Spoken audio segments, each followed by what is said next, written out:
Hola, com va? Avui parlarem de música i símbols, sobre les tonalitats majors i menors i el nostre himne, els segadors. El canal d'en CC. De qui? D'en CC. Doncs sí, jo també m'apunto a parlar sobre l'himne de Catalunya, els segadors. Després de tota aquesta suposada o intencionada polèmica per la interpretació del nostre himne durant la presa de possessió del nou president de Catalunya, Pere Aragonès, una interpretació que va fer Magalí Sare, una artistassa, té res a veure que sigui ma germana.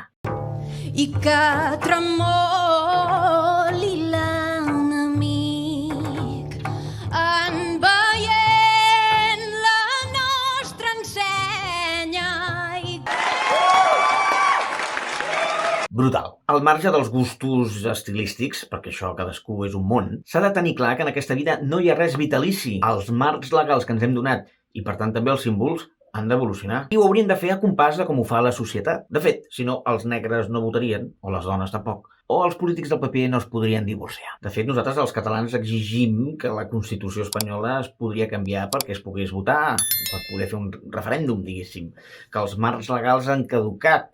Doncs una mica és el mateix. Si ens posem una mica titismiquis, un himne, evidentment que és un símbol, però també és una peça musical. Per tant, una expressió artística. I la seva interpretació està subjecta al músic. Pau Casals, una figura internacional i un músic reconegut arreu, i que a més va defensar la cultura i la nació catalana, i també la pau, va preguntar-se a qui li escau més que a l'artista la defensa de la llibertat tan essencial per la seva tasca creadora? Dit això, i fora de polèmiques de si canviem la lletra, si temes de masculí, femení, el genèric inclou els dos sexes, etc., jo vull anar més enllà. Jo vull fer una reflexió atrevida.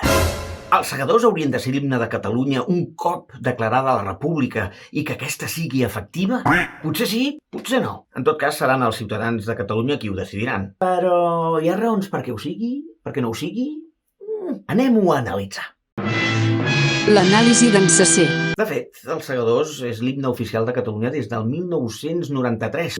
No fa tant. La seva música és autoria de Francesc Alió en 1892 i l'actual lletra d'Emili Guanyavents, que va proposar el text més polític i reivindicatiu en un concurs i va resultar ser el guanyador. Un concurs convocat per la Unió Catalanista l'any 1899 i que va provocar una apassionada polèmica pública i periodística. Us sona?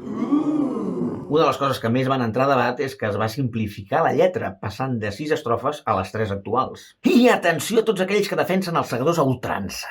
El músic i professor etnomusicologia, Jaume Ayats, va defensar en un llibre que l'himne de Catalunya als segadors té un origen eròtic, en prendre com a base la melodia de la cançó popular Els Tres Garberets, que és un sinònim de segadors. Una cançó popular entre els homes que segaven i d'autoria anònima. I amb una lletra, doncs mira, com que s'avorrien, i els catalans som així una mica, ens agrada el morbet, doncs amb una lletra picantona. Seguem a l'arran, 3 pams en l'aire, seguem a l'arran. No som cap vinya ni camp, ni amb soler ni amb capa obaga, que és a sota el davantal, que la camisa ho amaga, seguem a l'arran. Diu coses com: no és en cap vinya ni en cap camp, sega'm a l'arran. Sega'm a l'arran és quasi com vés-me'l a buscar. Sega'm a l'arran a 3 pams en l'aire, és a dir, que se li aixeca, entenc. I atenció perquè li diu, no és en els camps, diu, és sota el davantal que la camisa amaga. Sega'm a l'arran, és a dir, li està assenyalant. Però poca broma, perquè la melodia de l'himne fins i tot podia tenir un origen jueu. Està contenta. Concretament d'un himne religiós, anomenat Enkeloheinu, que la traducció vindria a dir no hi ha ningú com el nostre Déu. Bueno, en aquest cas com el seu, el que encara no ha arribat perquè no tenen masies. Bueno, és igual. Escoltem-lo.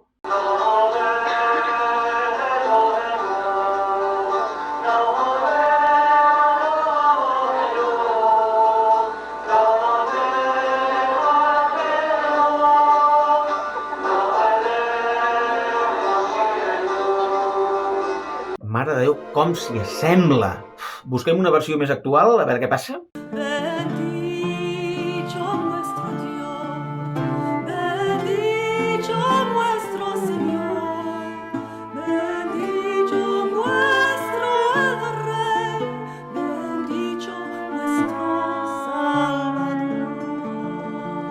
Doncs sí, s'assembla moltíssim. Bé, tornant al tema de la melodia eròtica. Aquesta que cantaven els segadors al camp es va anar transformant fins a esdevenir un crit de guerra el 1640. Allò que dèiem que les cançons evolucionen també segons el context i segons com avança la història i també les societats. I es va passar del sega mal errant a bon cop de fals contra l'enemic, perquè Catalunya va entrar en la Guerra dels Segadors, dins de la Guerra dels 30 anys, i ara no entrem en història, però tots sabem que aquella guerra va acabar malament per als catalans. Fatal, desastre, com així es va demostrar en el Tractat dels Pirineus entre Espanya i França el 1659, segons el qual se separava el Principat de Catalunya del Comtat de Rosselló, el Conflent, Vallespí, el Capcir i una part del Comtat de Cerdanya. Tot això va passar a mans franceses. A més, Catalunya es va veure invaïda per les tropes castellanes, que ja durant tota la guerra havien saquejat, violat... Bé, drama absolut. I a part de perdre el territori que va passar a ser francès, el rei de França, incomplint el Tractat dels Pirineus, va prohibir el català i els seus furs anteriors a tota la zona del Rosselló. Per això, aquest himne, que és sobre una guerra que acaba en derrota, ha mantingut la seva tonalitat menor. És un himne fosc, gris, melancòlic. Parem un moment, anem cap al piano. Què és una tonalitat major i una menor? La música occidental, tot i que avui dia ja en podríem dir pràcticament la internacional, es basa en ordenar 7 notes per a poder fer creacions musicals. Aquestes 7 notes es distribueixen en el que en diem una escala. Així doncs, segons com ordenem aquestes notes, l'escala pot variar. Tots ho tenim clar, no? Do, re, mi, fa, sol, la, si, do. Aquí ho tenim. Do, re, mi, fa, sol, la, si, do. Aquestes 7 notes, perquè el do està repetit, n'he dit 8, ordenades d'aquesta manera sonen l'escala major diatònica, la de tota la vida. Segons com ordenem aquestes notes, l'escala pot variar. Si agafo aquestes 7 notes, Do, re, mi, fa, sol, la, si, do... Si comencés pel re... Això és una altra escala. Menor, en aquest cas. Si comencés pel mi, em surt una altra escala. Si comencés pel fa, em sortiria una altra escala. I així anar fent. Anem a allò que és important pel vídeo d'avui. En què es diferencia una escala major amb una menor? Doncs la diferència més important es tracta, sobretot i bàsicament, en l'interval de tercera. Un vídeo sobre intervals que podeu veure aquí baix. Si la nota do és l'1, el re és el 2, el mi és el 3. Per tant, hem de buscar aquest interval de tercera que ens està dient. Si en aquest interval hi ha 2 tons exactes, mireu, mig to a do sostingut, mig to a re, mig to a mi bemoll i mig to més. Són 4 mig tons, per tant són 2 tons. Si hi ha una distància de 2 tons entre la primera i la tercera nota de l'escala, estem davant una escala major. En canvi, si hi ha un to i mig entre la primera nota i la tercera, estem davant d'una escala menor. Mireu la diferència, Mig to, mig to, mig to. 3 mig tons és un to i mig, per tant, ja tenim una escala menor. O sigui, l'important és la primera nota i la tercera. Si és de 2 tons o de to i mig, ens dona el valor, aquesta sensació d'una escala major o una menor. Una escala major! Ben potent i major. Una escala menor.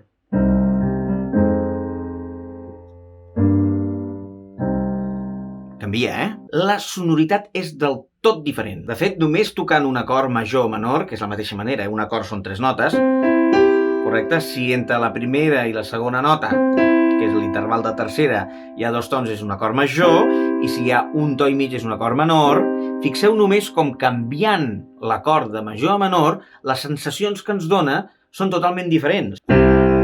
Major, menor. D'acord que jo ajudo una mica tocant una mica més fluixet i tal, però si toco fort, igual i de la mateixa manera, la sensació canvia. Major, menor. Per una banda, en la música i en els valors occidentals, podríem dir que la tonalitat major és brillant, és alegre, és joiosa, és de victòria. I una tonalitat menor, en canvi, és fosca, melancòlica, trista, de derrota. Exemples molt trillats. Justament, diem que la tonalitat major doncs, és de l'alegria, de victòria. L'himne de l'alegria està en major.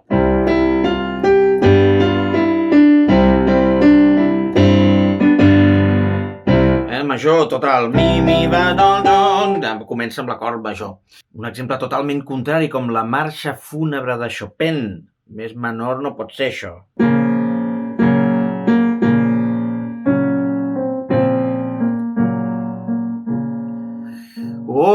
Veieu la diferència? Doncs bé, si abans parlàvem que Els Segadors és l'himne d'un crit de guerra amb la seva lletra, i és una guerra que van perdre, té tot el sentit del món que Catalunya, que encara no coneix la victòria a nivell de l'alliberament nacional, doncs tingui un himne en tonalitat menor. Sonorament, com que és menor, doncs és de derrota. Menor.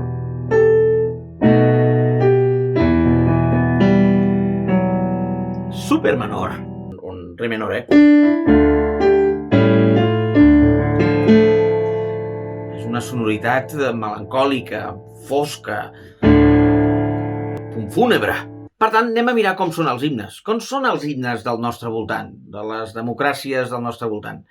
Democràcies o no, si parlem d'Espanya. L'himne més major que pot haver-hi començant arpegiant un acord major, no? És més major, no pot ser això. Comença arpegiant un acord major. Fa, do, la, fa... Em fan mal les orelles. Anem a veure'n d'altres. Anem a veure com és l'himne francès, l'himne de la Marsellesa. Doncs realment és també ultra major.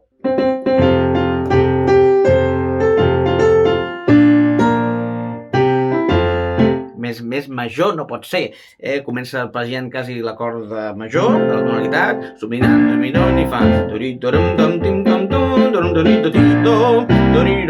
Pum, pum, major. Com seria el d'Anglaterra? Vols canviar una mica?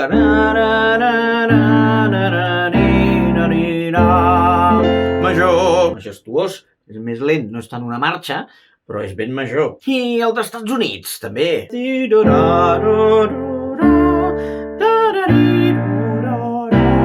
Supermajor. M'ho estic inventant perquè és com em sona, però són tots majors. Alemanya.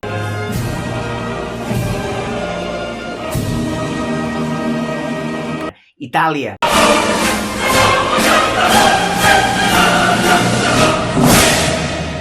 Tots majors, tots. He buscat l'himne de Cuba, major. L'himne de Venezuela, major. L'himne de Filipines, major. Tot d'estats que es van independitzar d'Espanya. Clar, són victòries! Jo què sé, hi ha molts països al món, no sé, moltíssims. Segurament potser hi ha algun himne menor, però jo què sé, anem a fer l'exercici. Una a l'atzar, la República del Congo. Vaig a buscar-ho.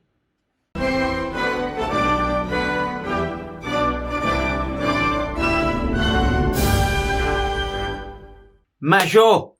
Dit això, què podríem fer si Catalunya guanya algun dia i per tant és independent? I tindrem un himne en menor? Doncs el que podríem fer, si volem mantenir-lo, és passar els segadors de menor a major. Com quedaria? Doncs si hem dit que eren així, no? Això és el menor, Si estem en mi, a la tercera nota de l'escala, ho heu vist? Té un to i mig. Anem a veure si fem... dos tons, de la primera a la tercera. Seria... Catalunya triomfant tornarà a ser rica i plena endarrere aquesta gent tan ufana i tan superba. Bon cop de fals, defensors de la terra. Bon cop de fals. No funciona tant, oi? S'han fet moltes versions de l'himne de Catalunya als Segadors i algunes funcionen més que altres. Per exemple, és molt coneguda la d'aquell grup heavy metal que ho va patar tant. Catalunya triomfa, all and will be. Però clar, justament, un grup de heavy metal, la sonoritat menor li va molt bé, perquè són grups foscos, són grups tenebrosos. Aquest tipus de música li va molt bé una tonalitat menor. En canvi, doncs, clar, si l'hagués versionat un artista de pop, com el Mika, no li hagués quedat tan bé, no? Catalunya triomfant. No funciona tant, no és tan popi. Bé, en comptes de fer tants experiments, que segurament hi ha més d'un que deu estar traient espuma per la boca, també el que podríem fer és buscar doncs, una peça nostra, una altra peça, també nostrada, però que estigui en la tonalitat major. I, per tant, tingui associats tots aquests valors occidentals que dèiem, no? Que pensem, doncs, amb llum, amb victòria, amb alegria, amb força... Home, el tenim! Home, el cant de la senyera.